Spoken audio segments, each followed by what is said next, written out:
যখন আল্লাহ বললেন ইবলিস যে আদমকে সিজদা করলেন না কেন, আদমকে সিজদা করব মানে ও তো আগুনের মাটির তৈরি, আমি তো আগুনের তৈরি, আমি ঊর্ধ্বমুখী, ও তো নিম্নমুখী, আমি তাকে সিজদা করতে পারি না। তখন আল্লাহ বলছেন সরো, তুমি আমার রহমত থেকে সরে যাও।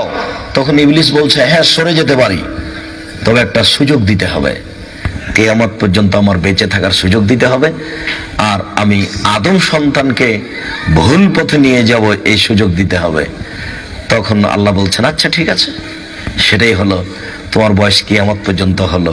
তখনও বলছে ঠিক আছে, আদমের ছেলে মেয়েকে আমি দেখে ছেড়ে দেব কিভাবে ও ঠিক পথে থাকে।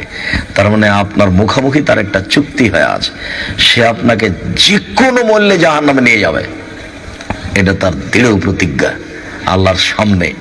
তখন আল্লাহ বলছেন আচ্ছা ঠিক আছে, তুমি আমার ভালো বান্দাদের পারবা না, এই কথাটা বললেন আল্লাহ। কিন্তু ইবলিস সেটা অনুমতি নিয়ে নিয়েছে যে কিয়ামত পর্যন্ত আপনাকে ভুল পথেও নিয়ে যাবে এবং আপনাকে দেখে ছেড়ে দেবে যে কোনো মূল্যে, এটা আল্লাহর সামনে তার কথা।